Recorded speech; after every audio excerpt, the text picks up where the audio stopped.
তো আগের দিন মনে হয় এখান অব্দি পড়েছিলাম, তাই না? Emerging issues in HRM, future of HRM influencing factors. মনে হচ্ছে এতদূর পড়েছিলাম, নাকি? হ্যাঁ। তো আজকে এখান থেকে শুরু করবো, role and responsibilities of HR professionals in changing environment.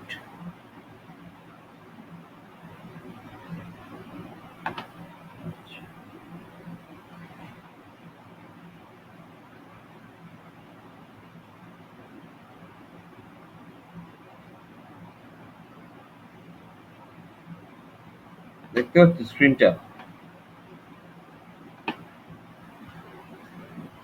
স্ক্রিনটা দেখা যাচ্ছে?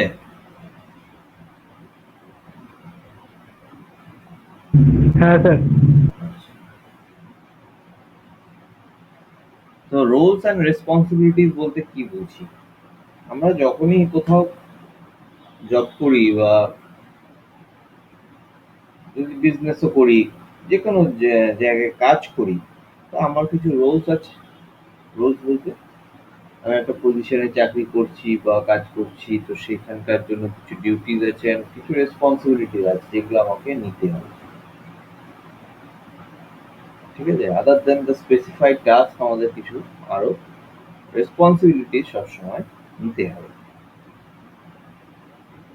ফার্স্ট যেমন ধরো এইচআর এর একটা এইচআর প্রফেশনাল বা যারা ধরো এমবিএ করে, এমবিএ এইচআর এ এমবিএ করে তারা as a HR manager recruit হচ্ছে বা এইচআর প্রফেশনাল রিক্রুট হচ্ছে, তাদের কি কি রেসপন্সিবিলিটিস আছে?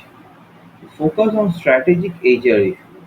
Issues have to be identified and dealt with adequately.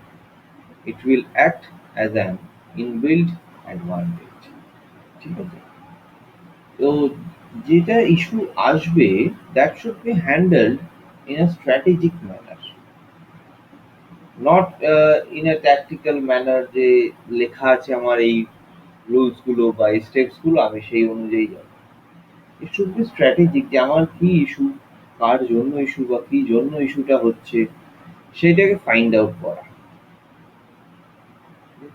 সেটাকে ফাইন্ড আউট করে সেটার অ্যাকচুয়াল কজটাকে এলিমিনেট করা। তো সেইটা হচ্ছে স্ট্র্যাটেজিক ওয়ে। যেখানেই বা অনেক আগেও বলেছি যে স্ট্র্যাটেজিক প্ল্যানিং কি, বা আগেও তোমাদের এগুলো ডিসকাস করেছি। আরেকবার করে দিচ্ছি যারা আজকে নতুন রয়েছে বা সেই সময়কার ক্লাসগুলো করোনি। যে কোনো কোম্পানি যখন ধরো গ্রোয়িং স্টেজে বা গ্রোয়িং স্টেজ নয়, ধরো বা একটা এস্টাবলিশড পজিশনে রয়েছে, তো তাদের কিন্তু সেই টাইমে কিছু স্ট্র্যাটেজিক প্ল্যানিং করতে হবে। They need to find out the strength and weakness of the organization, what the opportunities can be, what are the threats from outside. ঠিক আছে? সেইগুলোকে অ্যানালিসিস করতে হয়। সেই অনুযায়ী আমাদেরকে প্ল্যানিং করতে হয় how we are going to retain ourselves in the market. সেই জবের ক্ষেত্রেও সেম জিনিস কিন্তু। একটা তুমি যখন চাকরি করছো অ্যাজ অ্যান এমপ্লয়ি, সেখানেও তোমাকে তোমার স্ট্রেংথ, তোমার উইকনেস, তোমার অপরচুনিটি কি আসতে পারে, তোমার কাজের অনুযায়ী তোমার অপরচুনিটি আসবে। কি কি থ্রেট আসতে পারে? থ্রেট বলতে প্রবলেমস, ঠিক আছে? থ্রেট বলতে এখানে লাইফ থ্রেটনিং ব্যাপার কিছু নয়, বাট থ্রেট বলতে এখানে কি কি প্রবলেমস আসতে পারে এক্সটার্নালি, ঠিক আছে? সেগুলোকেও তোমাকেই ডিল করতে হবে in a strategic manner, in a more calm and peaceful and clever and wisely তোমাকে এগুলোকে হ্যান্ডেল করতে হবে তোমাদেরকে। ঠিক আছে? Proactive action. প্রোঅ্যাক্টিভ মানে সবসময় কাজ করছি। ঠিক আছে? প্রোঅ্যাক্টিভ।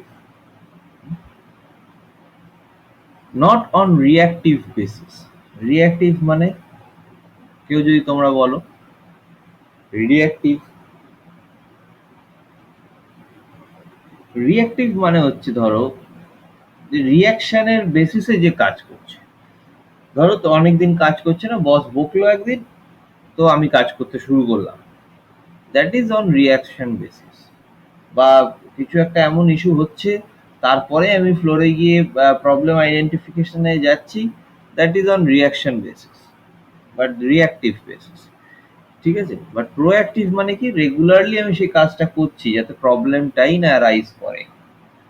প্রবলেমটা অ্যারাইজ করার আগেই যদি আমি সেটাকে সলভের জায়গায় নিয়ে যেতে পারি, যে আমি যদি আহ, বুঝতে পারি, ঠিক আছে, আমি যদি ফাইন্ড আউট করতে পারি যে প্রবলেমটা কোথা থেকে অ্যারাইজ হতে পারে, সেটার জন্য আমাকে রেগুলার, ধরো কাউন্সিলিং, একটা এইচআর এর ধরো কাউন্সিলিং করাটা একটা পার্ট। কাউন্সিলিং মানে কি সবসময় যে সে বসে কি এমপ্লয়ীদের লেকচার দেবে না, তাদের সঙ্গে গল্প করা। তাদের সঙ্গে গল্প করে ইন দ্য সেন্স তাদের ভেতর থেকে বার করে আনা যে তারা কি ভাবছে, তাদের ভেতরে কি চলছে, সেইগুলোকে ভেতর থেকে ফাইন্ড আউট করা। ঠিক আছে? তাদের কাছ থেকেই সেগুলোকে বেরিয়ে যাওয়া, মানে বার করে আনা। তো সেই কাজগুলো, putting action in practice before an issue arises. Before, issue হওয়ার পরে অ্যাকশন নেওয়া ঠিক আছে, সেখানেও সলভ হবে, আমি বলছি না হবে না। বাট ইস্যু হওয়ার আগেই যদি আমি প্রবলেমটাকে ডিটেক্ট করে আমি সলভ করার জায়গায় যেতে পারি, that is more kind of a good work. Developing integrated HR system, well balanced system without lack of coherence in the function. Well balanced, প্রত্যেকে প্রত্যেকের সাথে কাজ করছে, এই জায়গাটা একটা টিম ওয়ার্ক, একটা টিম ব্যালেন্স করা উচিত। ঠিক আছে? যেখানে কোহেরেন্টলি সবাই সবার ফেজ, কোহেরেন্ট মানে কি, সেখানে ইন ফেজ কাজ হচ্ছে, তাই না? তোমরা কমিউনিকেশনে পড়েছো তো, কোহেরেন্ট নন কোহেরেন্ট। তো কোহেরেন্ট মানে কি, যে ইন ফেজ সবাই কাজ করছে, ঠিক আছে, কেউ কারোর থেকে আলাদা করে বা কেউ কারোর এগেনস্টে কাজ করছে না। None of the employees are going against of each other. They are working as a team to perform a specific task or a specific function. Working as change agent must perceive need for change and initiate it. What is the need? Why it is needed for the company or the organization? সেটাকে দেখে সেটাকে initiate করা। HR professional must play an active role. It is not a sleeping role, okay? Sleeping position কিন্তু নয়। ঠিক আছে? HR এর position is not a sleeping position, কি হ্যাঁ আমি ঢুকে গেলাম, ওই শুধু আমার কার কত স্যালারি হবে, কাকে কি ট্রেনিং দেবো, সেইগুলোই শুধু কিন্তু ফিক্স করাটা একটা HR এর কাজ নয়। ঠিক আছে? প্রপার মোটিভেশন আনা, ইনফ্লুয়েন্স করা লোকদের একটা ভালো কাজ করার জন্য, তাদের সেলফ ডেভেলপমেন্ট থেকে শুরু করে স্যালারি, রেমুনারেশন, এগুলো, এই পার্টগুলো তো আছেই, এগুলো এইচআরকে দেখতে হয়। এছাড়াও কিন্তু কিছু ভালো কাজের জন্য they act as an agent. ঠিক আছে? সেখানে সাইকোলজিক্যাল ডেভেলপমেন্ট হতে পারে, সেগুলো করতে হবে। Marketing HR potential must have ability to prove their contribution to the enterprise. এটা একই জিনিস, আর এক্সপ্লেন করছি না। Outsourcing HR function, business instructs an external supplier to take responsibility for HR function. ঠিক আছে? কিছু এক্সটার্নাল যদি রেসপন্সিবিলিটি নিতে হয়, ঠিক আছে, যেরকম ধরো সেন্ট্রাল গভর্নমেন্ট বা স্টেট গভর্নমেন্টের যে ইউনিটগুলো আছে, যে ইন্ডাস্ট্রিজগুলো আছে, সেখানে আমরা কিছু ইউনিয়ন টাইপের জিনিস দেখতে পাই। মানে কি, লেবারদের ভেতরে বা ওয়ার্কার্সদের ভেতরে সেখানে একটা ইউনিয়ন, একটা গ্রুপ ফর্ম করা, একটা পার্টি টাইপের ফর্ম করে রাখা। ঠিক আছে? যেখানে তারা ডিসাইড, মানে তারা কিছু তাদের এজেন্ডাস নিয়ে কাজ করবে, বা তারা কিছু তাদের প্রবলেমস গুলোকে সামনে নিয়ে আসবে।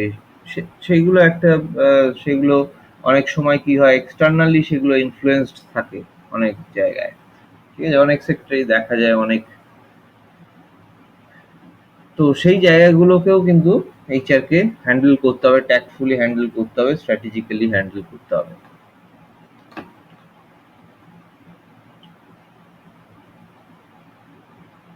নেক্সট হচ্ছে এইচআর প্ল্যানিং। আচ্ছা, এখন অবধি তো পড়ালাম। তোমরা দেখি কজন আছো, আগে একটু দেখিনি। 21 জন। আজকে তো অ্যাটেন্ডেন্স কম কেন? আগের দিন 28-29 অব্দি পৌঁছালো। আচ্ছা, সবাই শুনতে পাচ্ছ তো ক্লিয়ারলি? স্ক্রিনটা দেখা যাচ্ছে ক্লিয়ারলি?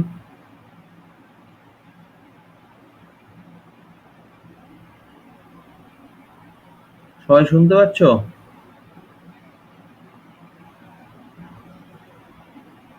হুম?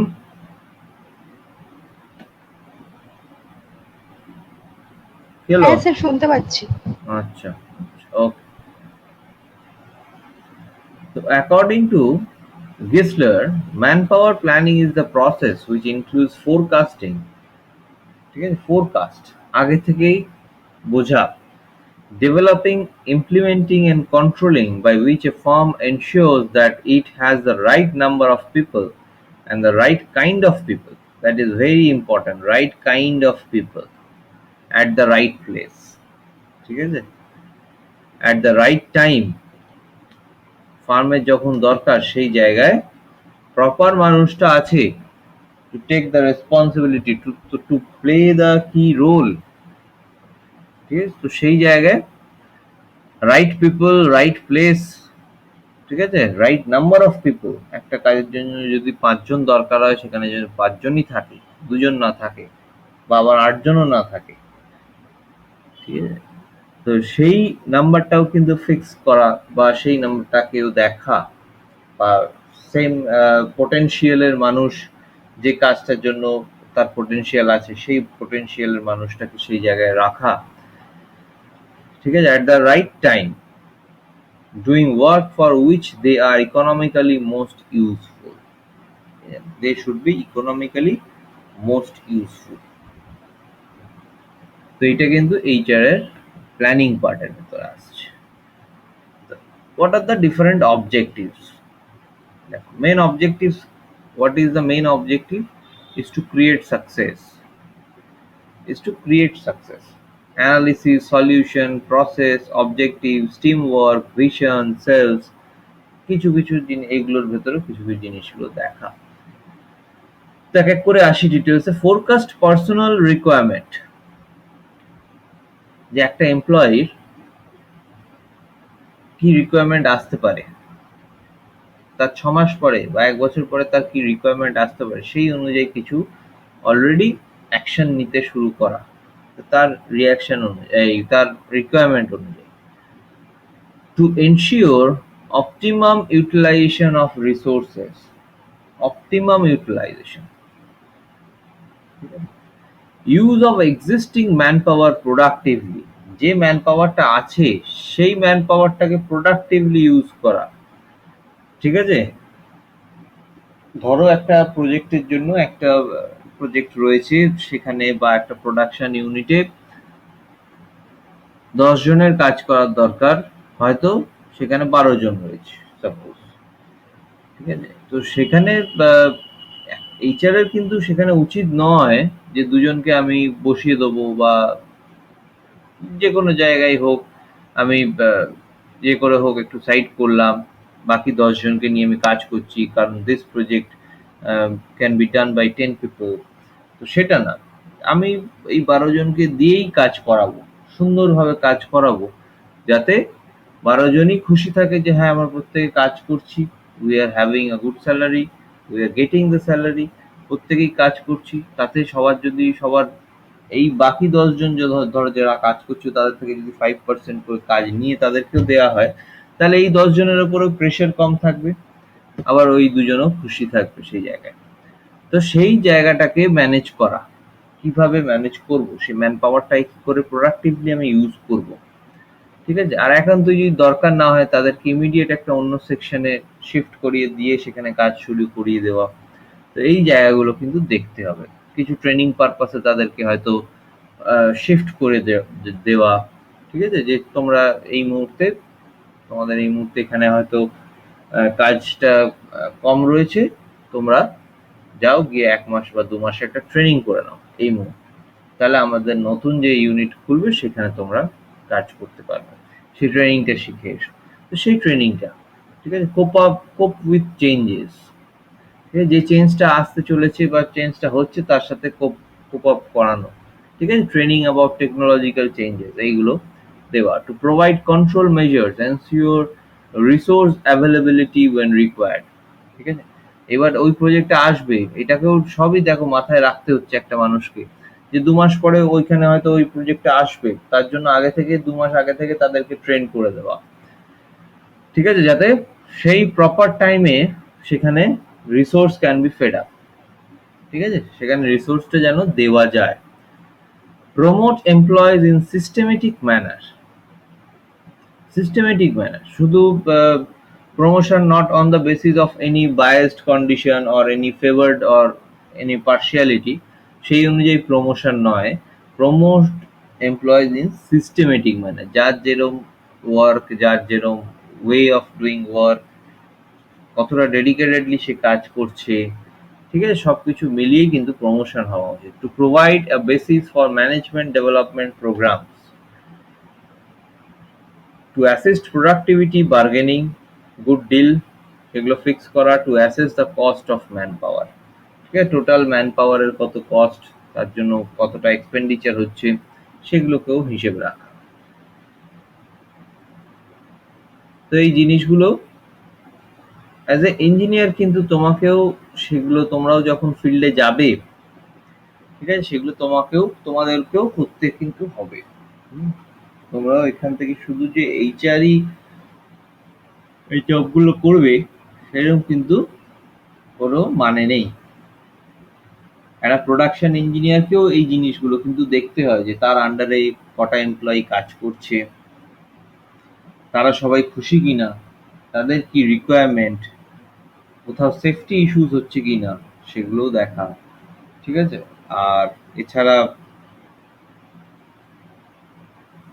বাকি ধরো মেন জিনিসগুলো, যে প্ল্যানিং, কিভাবে আমি রিসোর্সটাকে ইউজ করব আমার প্রোডাকশন ইউনিটে, সেগুলোকেও কিন্তু দেখতে হবে।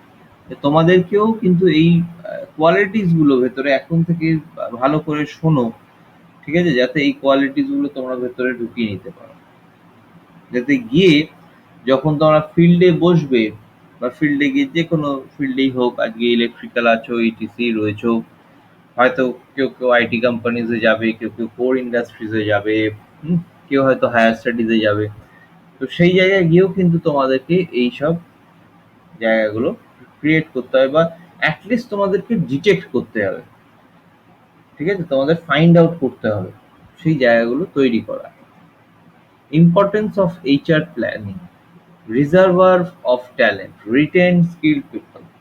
ঠিক আছে, যারা স্কিল্ড, যারা কাজ করতে পারে, যাদের ভেতর সেই কোয়ালিটি আছে, তাদেরকে রিটেন করে রাখা। কিভাবে রিটেন করব, সেই জায়গাটা দেখা। ঠিক আছে,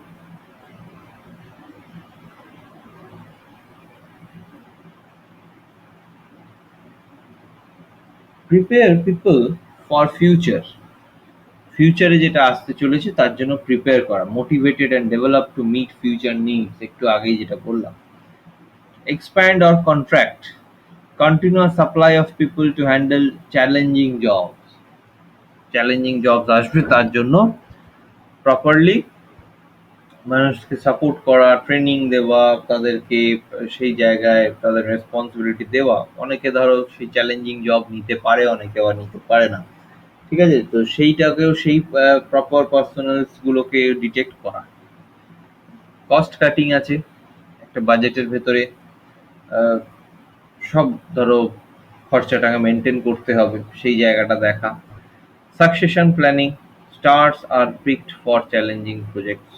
ঠিক আছে, যারা ভালো পারফর্ম করছে, নেক্সট যে চ্যালেঞ্জিং যে প্রজেক্ট আসছে বা নিউ প্রজেক্ট আসছে, তার জন্য তাদেরকে পিক আপ করা, সেইগুলোকেও আগে থেকেই রাখা, সিলেক্ট করে, যে হ্যাঁ এরা ভালো কাজ করবে। ঠিক আছে, সেই জায়গাগুলো দেখা। তো effective human resource planning, set efficient objective, top MG support, management support, employ skill inventory, HR information system coordination, etcetera. আচ্ছা, তো একই জিনিস এখানে আবার এটা হয়ে আছে, ধরো 4টা দিয়েছে। অর্গানাইজেশনাল অবজেক্টিভ, সেখান থেকে human resource planning, forecasting human needs, forecasting supply of human resource, ঠিক আছে? কি করে কোথায় সাপ্লাই দিতে পারবো, তাদের নিড কি সেটাও একটা হ্যান্ডে দেখতে হচ্ছে, একটা হ্যান্ডে দেখতে হচ্ছে তাদেরকে কোথায় আমি রেখে কাজ করাতে পারবো। Identification of human resource gap, surplus কোথায় আছে আর কোথায় শর্টেজ আছে সেটাও দেখতে হবে। Action plans for bridging gap, তো এগুলো সব দেখতে হচ্ছে। আচ্ছা,